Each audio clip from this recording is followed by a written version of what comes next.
Got a break in the weather. I'm gonna go ahead and show you guys my January winter garden. I've got stuff growing in it. I'm also gonna take you inside the greenhouse and we're just gonna see what's happening here on the homestead in January in the garden.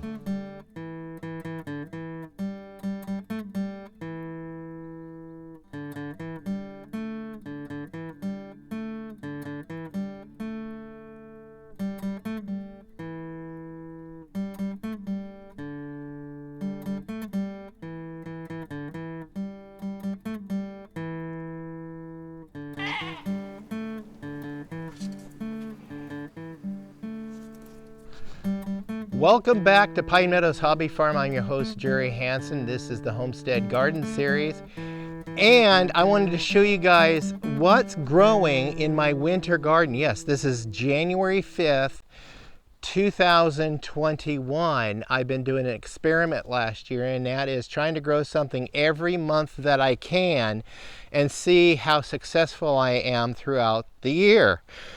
This is the first time ever I've had experience with gardening. I didn't get to doing my wind or my sun tunnels, if you will, over the garden for the winter. But like I said, this is more of an experimental stage this year to see what goes. Plus, to our advantage, we're having a really mild winter.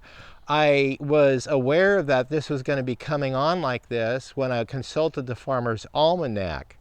So let's take a look at what we do have growing on the garden, and I'm going to share with you guys some of my successes. In some of these beds I planted late, really late. I think it was September and maybe even October I planted.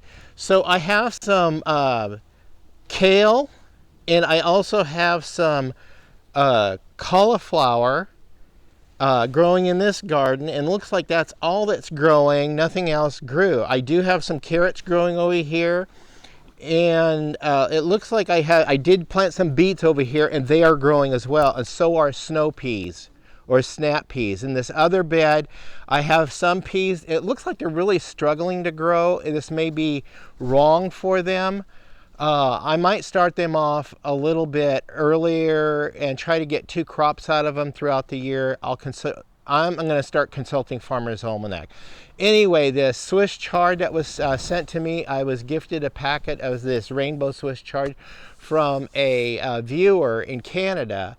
And I grew some of this, harvested some of it. This stuff is delicious. You just cut some leaves off, and you just blanch it with some butter and garlic in the fry pan and serve it. It's like spinach, but it is very flavorful and tasty.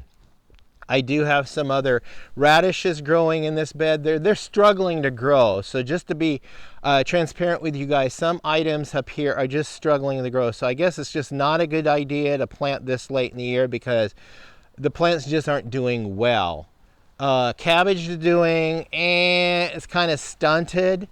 So it's, yeah. So as far as those go, Swiss chard is Swiss chard is about the only thing is doing great. That's it. In the greenhouse, I'll take you guys there in a minute, and show you what's going on there. But while we're out here in the garden, let me show you some of my successes. I wanted to point out that my weed barriers that I laid down and laid wood shavings over the top of it worked excellent. That is a super duper success. Also, it retains the moisture in the soil for a longer period of time when I'm irrigating, so the plants have some water to draw from throughout the hot summer seasons. I'm going to be putting and finishing off my irrigation system, which is all these sprinkler lines that I've got from an estate cleanup. We'll be finishing the install. I got some more timers for hose valves, so we'll be able to install those and get them to operate in cycles. So yeah, this worked out perfect. Okay, let's go in the greenhouse and I'll show you what we do have growing in here. I have been sadly neglecting the greenhouse for a couple of months. It's not that I gave up on it, is that I just became so doggone busy. And so I just got to plan and strategize my year out a lot better. We did the improvements on the greenhouse. We added these extra shelving with buckets and soil so we can do a lot of seed starts in here and grow in the off season here. And here's a couple of things that I am growing in the off season. I got onion starts I started from seed. They're growing very well. And I just need to get some more water to them because I've been neglecting the water. But they'll come back. I'll get them moved outside this year so they'll grow into nice onion sets. And then I've got the Swiss chard also growing in here. That's about all I have growing in here right now is just the onions and the Swiss chard. I am finding that the Swiss chard is incredibly hardy plant, and it's so rich in vitamins. So now I'm going to sit down and plan and strategize my garden using Farmer's Almanac to plant by and to see how much better success I will have using that as a guideline for planting and having a more successful garden. I'm excited to try it. The Farmer's Almanac method. Last year I tried my method. I had one fail after another. Okay, you can check my Homestead Garden series I have. I'll leave a link up there, and you can see what I failed on and what I had success on. And that way you know what methods to not try, but it also helps for you to be able to figure out what your microclimate is in your particular locale and adjust according to that.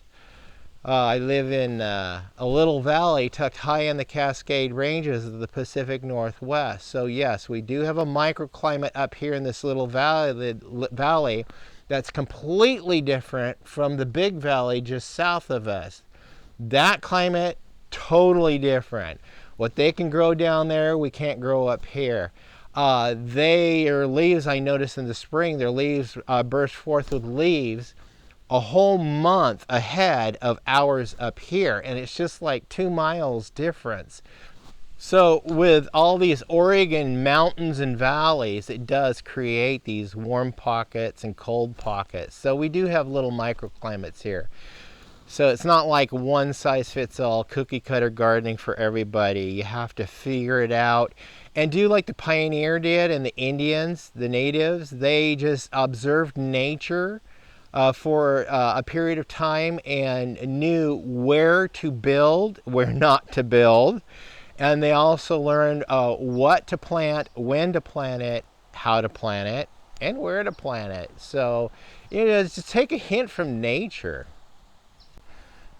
Well, that's a little peek at what's going on the Homestead garden. Yeah, I got produce growing in January. Who knew?